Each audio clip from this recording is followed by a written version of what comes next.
간지인 신한계 2019년 11월호에 브레드TV 김종철 대표에 대한 기사가 난 적이 있습니다. 브레드TV는 이스라엘 선교를 위한 전문 방송인데 예수님이 태어나신 나라 이스라엘에 대한 다양한 소식들을 다루고 있습니다. 이 김종철 대표는 예전에 우리도 본 적이 있었던 제3성전이라는 기독교 다큐멘터리 영화를 만든 영화 감독이기도 합니다. 이 감독님은 그동안 이스라엘을 80번 이상 다녀왔다 그럽니다. 그리고 이스라엘에 관련된 서적을 20여 권 쓸 정도로 이스라엘에 대해서는 아주 전문가입니다.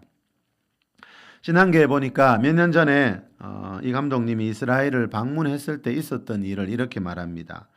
정통 유대인들이 모여 사는 동네에 가서 전도지를 나눠주려고 시도한 적이 있었다. 그때 손에 전도지를 들고 나타난 필자를 본 유대인들의 반응은 한마디로 싸늘함 그 자체였다. 아무리 그들에게 다가가려고 해도 그들은 알아서 피했고 눈도 마주치지 않았다. 그때 나이가 지긋한 한 정통 유대인 노인이 다가와서 내 손에 들린 전도지를 달라고 손을 내밀자 나는 너무도 반가워 전도지 한 장을 그 노인에게 건네주었는데 노인은 전도지를 받자마자 내 눈앞에서 전도지를 마치 국수가락처럼 발기발기 찢은 후 내 머리에 집어 던졌다. 그리고는 눈을 부라리며 여기서 나가라고 손짓을 하고 사라졌다. 필자 옆에서 함께 전도지를 나눠주던 다른 분이 그 노인을 따라가며 예수님은 당신을 사랑한다고 이야기하자 그 노인은 돌아서서 침을 뱉었다. 이 사건 하나만 봐도 여러분 유대인들이 얼마나 예수님에 대해 그죠?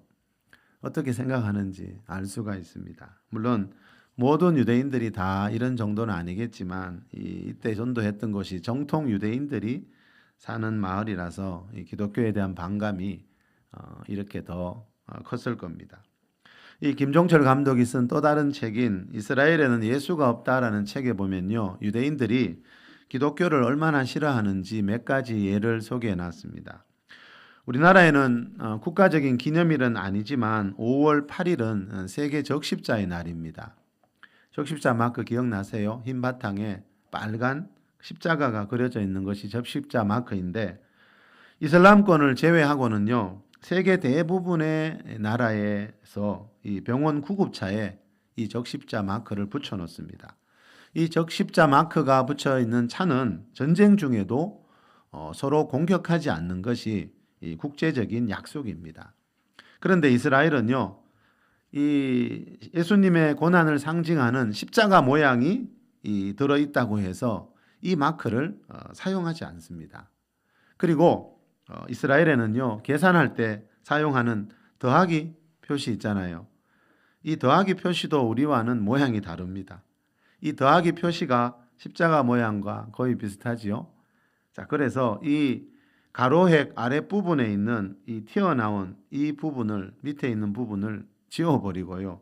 우리나라 모음 글자인 O 모양, 요 모양을 더하기 표시로 사용한다 그럽니다. 이뿐만 아니라 숫자 4도요. 4에도 여러분 십자가가 들어가 있죠. 그래서 이 나라는요. 이 숫자 4에도 십자가 모양이 들어와 있다고 사자를 우리와 다르게 쓰고 있습니다. 십자가를 연상시킨다는 이유로 도로의 사거리도 직선 사거리도 잘 만들지 않고 주로 로타리를 만든다 그럽니다. 자, 이렇게 국가적으로 예수님과 기독교를 싫어하고 있지만 신기한 것은요. 이런 와중에도 얼마 전부터 그리스도인들이 점점 많아지고 있다는 그런 기사들이 계속 올라오고 있습니다. 작년 연말이지요. 성탄절을 맞아서 이스라엘 정부에서 이스라엘 중앙통계국이 이스라엘에 살고 있는 기독교인 수가 18만 2천 명이라고 발표한 적이 있습니다. 이스라엘 인구 중에 1.9% 정도가 기독교인입니다. 중요한 것은 1년 전보다 그리스도인의 수가 2% 정도 증가했다는 겁니다. 현대 종교라는 기독교 월간지 작년 12월호에 보면요. 현재 예루살렘에서 연구학교를 보내고 있는 장신대 구약학 하경택 교수님이 이런 말을 합니다. 필자가 이스라엘에 와서 체험한 큰 변화 중에 하나는 유대 기독교인들의 수가 점점 늘어나고 있다는 사실이다. 선교사들의 말에 따르면 유대인의 가정 방문이나 길거리 전도를 할 때 잘 응해주는 경우가 많아졌다고 한다. 이전과 비교해보면 확실히 유대인 선교의 때가 무르익은 분위기이다.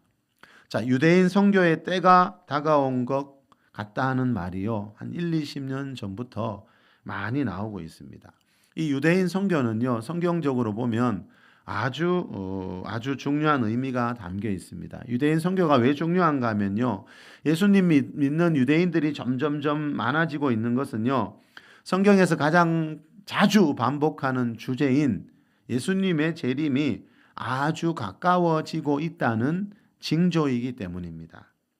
자, 우리 로마서 11장에 보면 이렇게 말씀하고 있습니다. 우리 로마서 11장 25절 6절 말씀 다 같이 한번 읽어봅시다. 시작. 형제들아 너희가 스스로 지혜 있다 하면서 이 신비를 너희가 모르기를 내가 원하지 아니하노니 이 신비는 이방인의 충만한 수가 들어오기까지 이스라엘의 더러는 우둔하게 된 것이라. 그리하여 온 이스라엘이 구원을 받으리라. 기록된 바 구원자가 시온에서 오사 야곱에게서 경건하지 않은 것을 돌이키시겠고. 자, 야곱은 이스라엘을 가리키는 말 중에 하나인데요. 자, 구원자가 시온에서 온다는 말은요, 구원자 예수님이 하늘나라 시온에서 다시 오신다, 재림하신다는 뜻입니다. 이 시온은 원래 이스라엘의 수도인 예루살렘에 있는 산 이름인데요, 시편 9편 11절에 나오는 시온에 계신 여호와라는 말에서 알 수 있듯이요, 하나님이 임재해 계시는 곳이라는 의미로 사용되고 있습니다. 그래서 성경에 보면 시온은 하나님의 임재의 상징인 성전이 있는 예루살렘과 이스라엘을 나타내는 말로 사용하기도 하고요, 또 하나님의 영원한 임재가 있는 하늘나라 천국을 나타내는 말로 사용하기도 합니다. 자, 이 구원자가 시온에서 온다는 말은요, 예수님이 하늘나라 천국에서 언젠가 다시 오신다는 뜻입니다. 자, 좀 전에 우리가 예배 시작할 때 사도신경으로 신앙 고백을 했지요. 거기 뭐라고 나와 있었지요?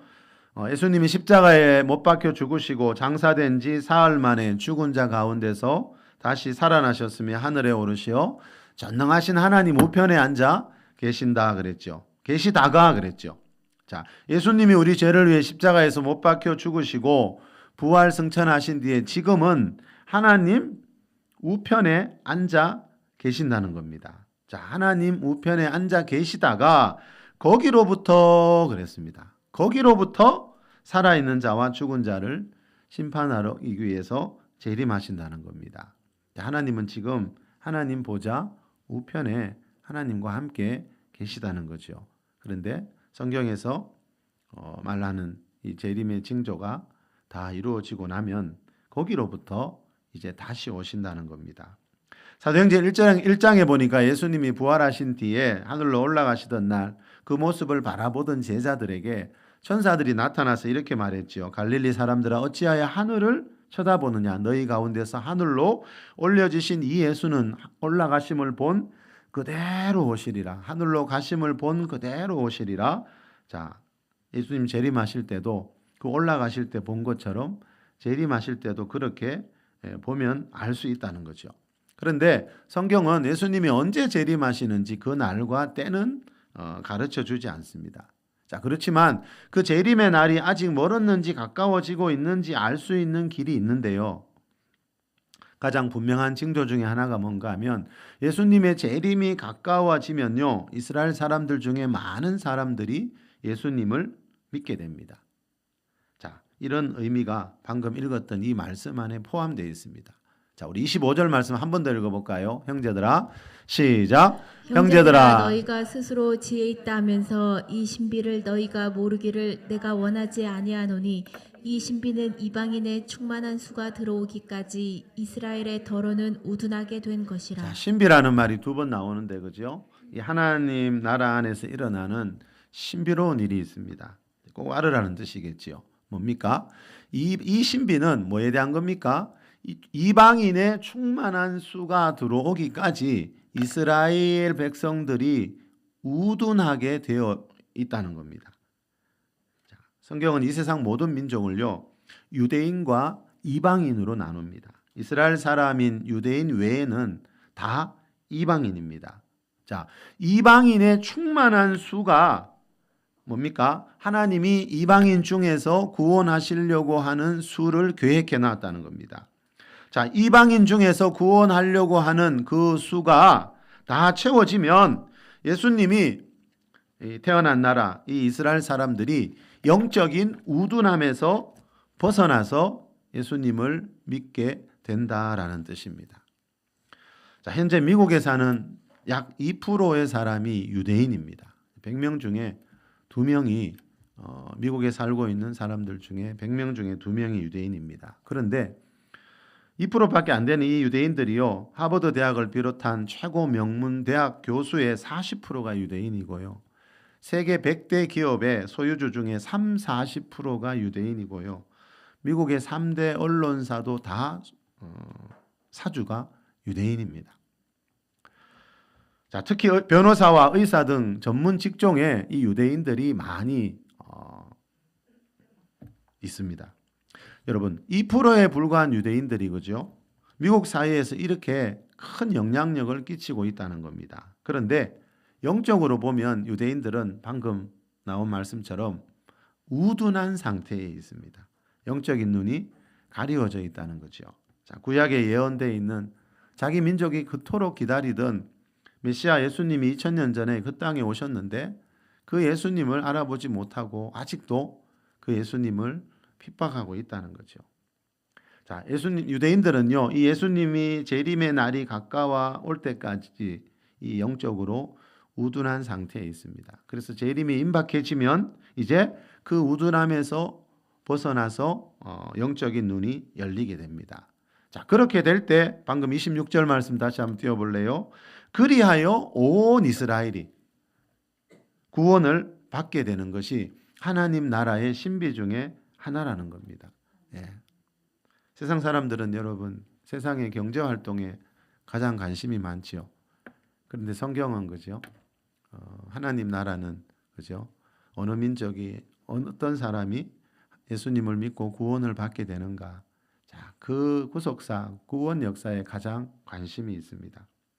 자, 예수님이 태어나신 나라 이 유대인들이 지금까지 그죠? 예수님을 싫어하고 기독교를 핍박하는 일이 이렇게 많이 있지만 최근 한 20년 전부터요.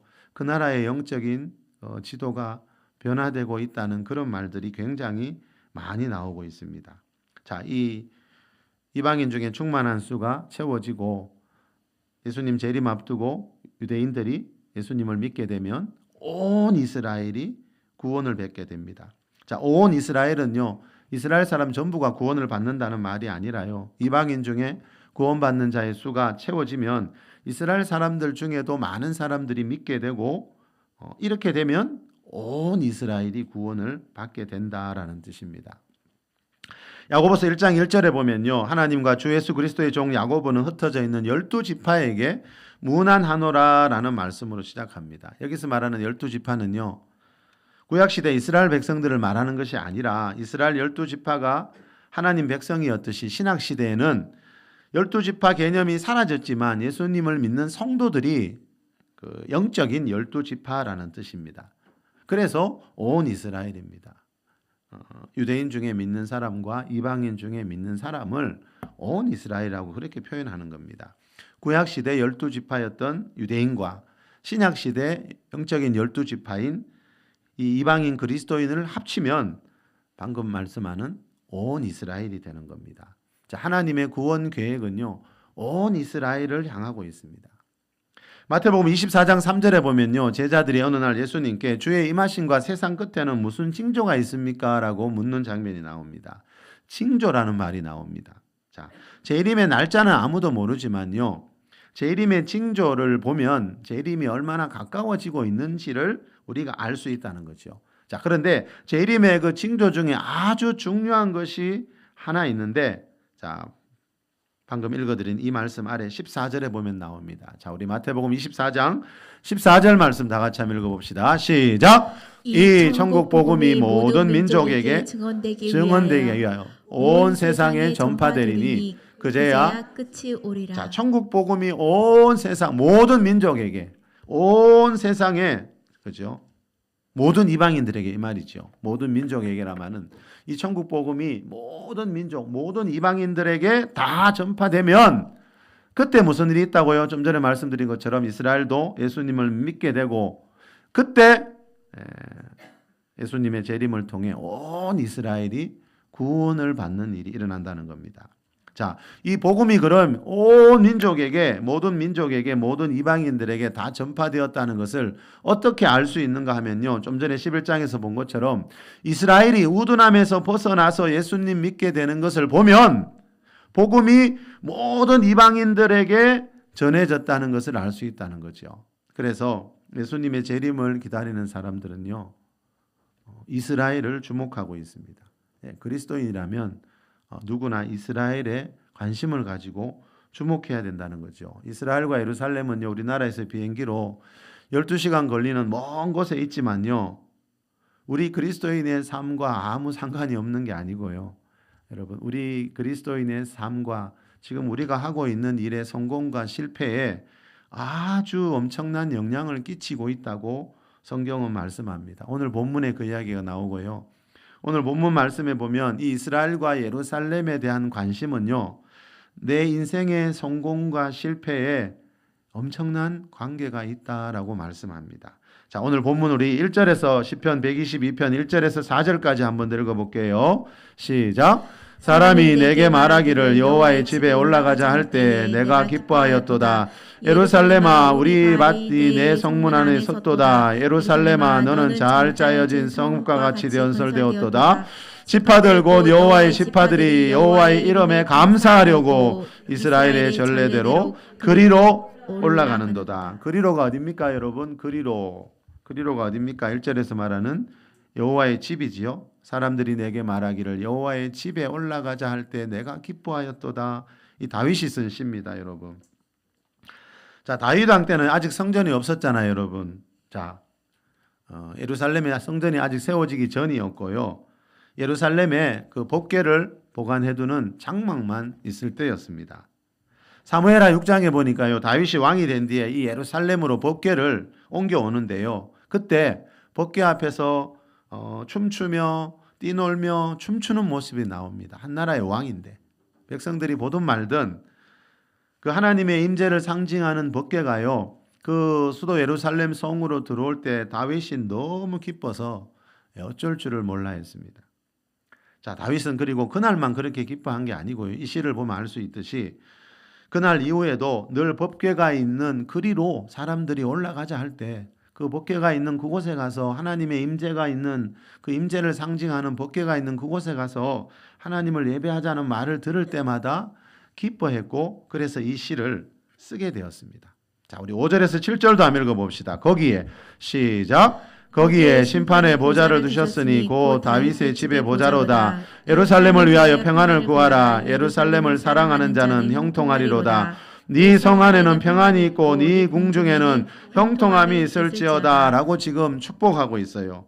평안과 형통이란 말이 나옵니다. 네 성 안에, 예루살렘 성 안에 평안이 있고 형통함이 있을지어다. 자, 좀 전에 우리 원래 1월에 필리핀 단기 선교 다녀온 영상을 봤는데 제가 어떤 그 마을을 위해 기도하면서 축복했습니다. 그 마을에 하나님의 축복이 임할지어다. 평안이 임할지어다. 형통할지어다. 자, 이렇게 축복했듯이요. 다윗도 이 예루살렘 성을 위해서 이 예루살렘 성이 평안하고 형통하기를 지금 축복하고 있습니다. 자, 다윗의 소원은 이 법궤가 있는 예루살렘이 평안하고 형통하는 겁니다. 자, 다윗이 이런 마음을 품었던 이유가 있습니다. 다시 말하면 여러분, 다윗은 이런 마음을 품는 자들이 받는 복이 있다는 걸 알고 있었습니다. 그게 6절에 나오죠. 우리 6절 한번 더 봅시다. 시작. 예루살렘을 위하여 평안을 구하라. 예루살렘을 사랑하는 자는 형통하리로다. 아멘. 자, 이 말은 여러분, 그 법궤가 있고 앞으로 성전이 세워질 장소인 그 예루살렘의 평안을 구하고 예루살렘을 사랑하는 자들에게 하나님이 주시는 형통의 복이 있다라는 것을 말씀하고 있습니다. 여러분, 이 세상에 수만 개의 도시들이 있는데요. 하나님의 마음 가장 깊은 곳에 자리 잡고 있는 도시가 어딘가 하면 바로 이스라엘의 예루살렘입니다. 성경에 예루살렘이요, 약 800번 이상 언급되고 있습니다. 구약시대 이스라엘 남자들은요, 1년에 3번 반드시 예루살렘에 있는 성전을 방문해야 했습니다. 예수님 재림 때까지 여러분, 하나님의 마음은요, 이 이스라엘과 예루살렘에 있습니다. 이 예루살렘에서 24시간 기도의 집을 운영하고 있는 탐 헤스라는 목사님이요, 예루살렘의 평화를 위해 기도하라는 책에서 이런 말을 합니다.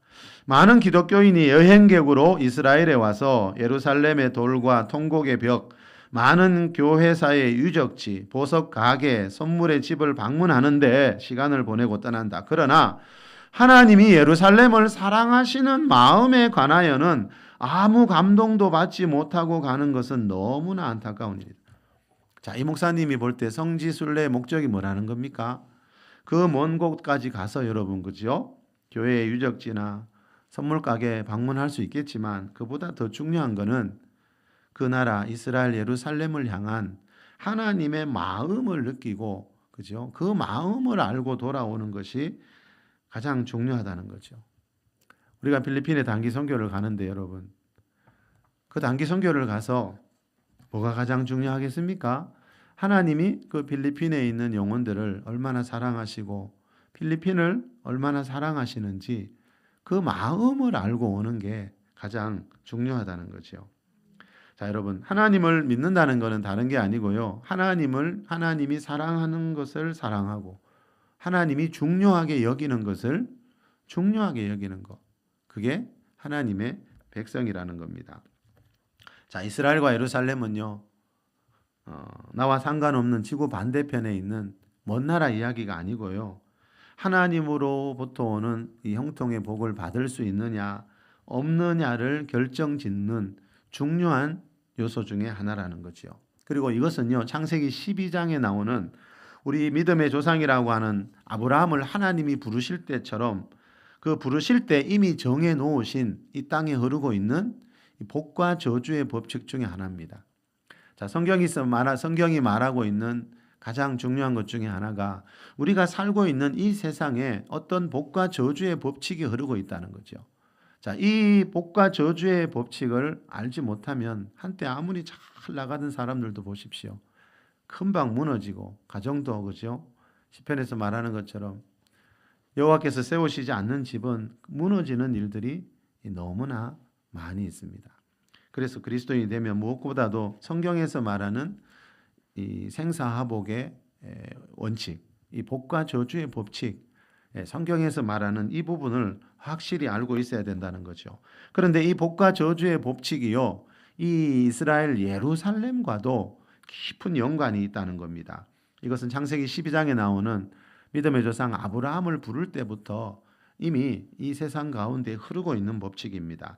자, 우리 창세기 12장 1절에서 3절 하나님이 우리 믿음의 조상 아브라함을 부를 때 주신 말씀 같이 읽어봅시다. 시작. 여호와께서 아브라함에게 이르시되 너는 너희 고향과 친척과 아버지의 집을 떠나 내가 내게 보여줄 땅으로 가라. 내가 너로 큰 민족을 이루고 네게 복을 주어 네 이름을 창대하게 하리니 너는 복이 될지라. 너를 축복하는 자에게는 내가 복을 내리고 너를 저주하는 자에게는 내가 저주하리니 땅의 모든 족속이 너로 말미암아 복을 얻을 것이라 하신지라. 아멘. 너를 축복하는 자에게는 내가 복을 내리고 너를 저주하는 자에게는 내가 저주하리니. 자, 여러분, 이 말은 이 세상 모든 나라의 운명이 이 아브라함과 같은 유대인들을 어떻게 대하는가에 밀접하게 관련이 있다는 거죠. 그 사람이 이스라엘을, 예루살렘을 어떻게 대하는가를 보면 그 사람의 미래를 알 수 있습니다. 자, 이 데릭 프린스라는 목사님이 쓴 마지막 때 이스라엘과 교회를 위한 예언이란 책에 보면 이런 말이 나옵니다. 모든 나라의 운명은 아브라함과 그의 후손에 대한 태도에 따라 결정될 것이라고 이 책의 9장에서 설명했다. 유대인들은 비록 하나님께 불순종하여 그들의 땅에서 쫓겨나 벌받았지만 그대로 여전히 이 땅에 유대인으로 오신 예수님의 형제라는 사실을 기억해야 한다. 유대인을 축복하는 사람은 복을 받을 것이지만 유대인을 저주하는 사람은 저주를 받을 것이다. 자, 여러분, 인류 역사에 보니까요, 그 이스라엘을 점령했던 세계 최강대국 있죠. 로마, 바벨론, 아시아, 이런 나라들이 다 사라졌어요. 예. 그 나라들은요, 역사책에 보면 지금의 미국처럼 최강대국이었거든요. 그런데 신기하게 여러분 지금 미국 같은 러시아 같은 강대국이 역사 속에서 사라진다 그래 보세요. 얼마나 충격적인 일입니까? 그런데 그런 일들이 역사 속에 있었고요. 그 나라들의 공통점이 뭐라고요? 다 이스라엘을 공격하고 지배했던 나라들이었어요. 역사책에 다 나옵니다, 여러분. 그런데 그 배후에 무슨 일이 있다고요? 이 복과 저주의 법칙이 흐르고 있다는 거예요. 너를 축복하는 자들은 복을 받고 너를 저주하는 자들은 저주를 받게 될 거다. 자, 우리 눈에는 보이지 않지만 이 땅에 흐르고 있는 이 복과 저주의 법칙이 인류 역사 가운데 계속 역사하고 있었다는 거죠. 자, 여러분 성경을 보면요, 하나님을 믿는 사람들이 다 복을 받는 것이 아니고요. 하나님이 하라는 일을 하고 하지 말라는 일을 하지 말아야 복을 받는다는 걸 알 수 있습니다. 다시 말하면 하나님은 예루살렘을 사랑하고 계시는 분이기 때문에 우리가 하나님의 백성이 되고 하나님을 믿는 사람이 되기 위해서는 예루살렘을 사랑하는 자, 지금 이스라엘에서 하는 모든 일이 다 옳고 그르고 그런 차원이 아니고 여러분, 그 예루살렘이라는 그 도시의 영적인 의미를 알고 그 도시를 향한 하나님의 마음을 알고 그 도시를 사랑하는 자가 되어야 우리 인생이 형통할 수 있다고 말씀하고 있습니다. 다시 말하면 하나님으로부터 오는 이 형통의 복을 받고 싶다면 여러분 이스라엘에 대한 뉴스, 예루살렘에 대한 소식에 관심을 가지고 있어야 한다는 거죠. 자, 오늘은 우리 교회 이달의 선교 주일입니다. 우리가 매달 셋째 주일 이 선교 주일로 지키면서 선교지를 위해 기도하고 헌금하고 하고 있는데, 자, 우리 교회가 현재 153 세계 선교회에 가입되어서 우리 좀 전에 영상에서 본 것처럼 매년 1월에 단기 선교도 가고 또 특히 그 필리핀 산간 오지에 있는 그 민족들, 소수 민족들을 대상으로 주로 선교를 하고 있습니다. 우리가 후원하는 선교사님이 주로 그죠? 그 산간 오지 마을 다녀오신 분들 보셨지요? 그 대로변에서 내려가지고 트럭을 타고 산속으로 1시간, 2시간 들어가서 살고 있는 그 산간 오지에 있는 그 소수 민족들에게 복음을 전하고 또 그곳에 예배당을 세우는 일을 하고 있습니다. 자, 그런데 여러분 그 필리핀 산속에 있는 그 소수 민족들을 대상으로 하는 선교는요, 이스라엘 선교와 연결이 되어 있습니다. 전 세계 모든 교회에서 하고 있는 선교는요, 이 이스라엘을 위한 간접 선교입니다. 왜 그렇죠? 자, 복음이 모든 민족에게, 모든 이방인에게 전파되어서 그 이방인 중에서 충만한 수가 하나님께 돌아오면, 구원받기로 예정된 수가 다 돌아오면 이스라엘도 하나님께로 돌아온다 그랬잖아요. 그래서 여러분 우리가 지금 하고 있는 필리핀 선교는요, 단순히 그 필리핀 그 민족, 소수 민족들만을 위한 선교가 아니고 그 선교가 이스라엘을 향하고 있다라는 것을 우리가 잊지 말아야 한다는 거예요. 자, 복음이 모든 민족에게 전파되는 걸 하나님은 원하시고요. 왜요? 이 세상 모든 사람은 다 하나님의 형상대로 지원받은 존귀한 존재거든요. 여러분 아까 영상에 보셨죠? 어떤 마을에 가면 아이들 신발도 없고요, 옷도 다 찢어진 거 입고 다니고요, 한 몇 주, 몇 달 빨지 않은 옷 같고요. 그 사람들 그렇게 살아가고 있거든요. 그렇지만 그 사람도 우리도 똑같이 한 영혼입니다. 하나님 보실 때는. 그 사람들 안에도 하나님의 형상이 있다는 거죠. 그분들도 예수님 믿으면 그죠? 바울 같은 사람이 될 수 있고, 성경에 나오는 그런 하나님의 사람들이 그 가운데서도 얼마든지 일어날 수 있기 때문에 선교사님들이 그 먼 곳까지 가서 저렇게 선교하고 있는 겁니다. 자, 여러분 전 세계에서 하고 있는 모든 선교는 이스라엘을 향하고 있다는 것을 우리가 기억해야 되고요. 그래서 최근에요, 한 1, 20년 상간에 이 이스라엘 사람들 중에 역사상 처음으로 많은 사람들이 예수님을 믿기 시작했다는 보고들이 계속해서 나오고 있습니다. 자, 구약 성경에서 예언했던 예수님의 초림이 2000년 전에 이루어졌듯이 그 예수님의 초림보다 성경은 한 4배 정도 예수님의 재림을 더 많이 자주 강조하거든요. 자, 그렇다면 그 예수님의 초림에 대한 예언의 말씀이 이루어졌듯이 재림에 대한 예언의 말씀도 반드시 이루어질 거라는 것을 우리가 알 수 있습니다. 자, 우리가 이 시간은 특별히 지난주에 있었던 필리핀 성전 건축을 위한 그 대지 구입을 기념해서 우리 필리핀 성전 건축을 기념해서 오늘 선교부 헌신 예배로 이렇게 드리고 있습니다. 자, 우리 교회가 그 필리핀 아뭉안 지역에 세울 아뭉안 하늘빛 교회는요, 단순히 그 마을의 예배당 하나 짓는 것이 아니고요, 이 이스라엘의 선교와 예수님의 재림과 관계된 일이라는 것을 여러분들 꼭 기억하시길 바랍니다. 그리고 이 필리핀 성전 건축을 위해 여러분이 앞으로 기도하실 때마다 필리핀 넘어서 그죠? 모든 민족, 특히 이스라엘과 예루살렘을 위한 기도도 꼭 해주셨으면 해요. 여러분 최근 몇 주간 뉴스 보셨습니까?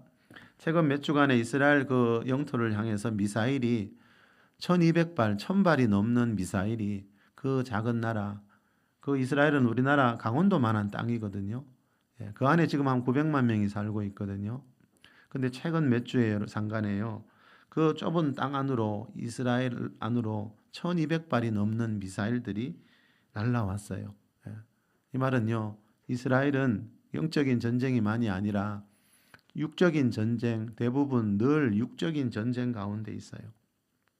인류 역사는 미국이나 러시아 같은 강대국이 아니고요, 그 이스라엘에 있는 그 이스라엘 좁은 나라, 이스라엘을 중심으로 인류 역사가 움직이고 있습니다. 자, 그래서 성경은요, 하나님은 이 예루살렘을 사랑하는 자가 되라, 그 예루살렘을 향한 하나님의 특별한 섭리와 계획이 예수님 재림 때까지 이어지는데요. 그래서 모든 이 세상 그리스도인들이 이 예루살렘에 관심을 가지기를 원하신다는 겁니다. 자, 예루살렘을 사랑하는 자 복을 받을 것이다. 자, 우리가 단순히 복을 받기 위해서만이 아니고 여러분, 이스라엘은 예수님이 태어나신 나라이고 또 12제자와 초대교회 성도들을 통해서 전 세계에 복음이 전해지면서 그 복음이 우리까지 왔고, 그래서 우리가 지금 이 자리에서 천국을 소망하며 재림을 소망하며 예배하고 있거든요. 전에도 몇 번 말씀드렸듯이 우리 교회도 언젠가는, 지금은 필리핀 선교를 통한 간접 선교만 하고 있지만 우리 교회도 언젠가는 이스라엘을 위한 직접 선교도 했으면 해서 오래전부터 기도하고 있습니다. 자, 지난 인류 역사도 그렇고 여러분, 지금 이 시간도 앞으로도 인류의 역사는 미국과 러시아 같은 그런 사람들이 볼 때 최강대국들이 아니고요, 이스라엘을 중심으로 인류 역사는 흘러갑니다. 자, 이 세상 모든 나라의 역사가 그렇게 되어 있습니다. 사람들이 볼 때는 아니죠, 그죠? 미국과 러시아처럼 최강대국, 중국 같은 강대국이 이 세상의 역사를 주관하는 것 같지만 절대로 그렇지 않다는 거. 우리 3차원 세계 배후에 4차원의 영적 세계가 있다 그랬죠, 그죠? 이 3차원의 인간 세계는 그 보이지 않는 4차원의 영적 세계의 지배 아래 있다 그랬습니다, 그죠? 자, 인류 역사의 중심은 이스라엘과 이 예루살렘입니다. 우리 이 시간 드리고 있는 이 선교부 예배를 통해서 우리 교회가 다시 한번 이 필리핀을 가슴에 품고 나아가서 이스라엘과 예루살렘을 품고 기도할 수 있는 그런 교회가 되었으면 합니다. 오늘 본문 말씀처럼 예루살렘을 사랑하는 자가 되어서 하나님이 주시는 형통의 복을 받아서 모든 민족에게 복음을 전하는 저와 여러분 될 수 있기를 예수 그리스도 이름으로 축원합니다.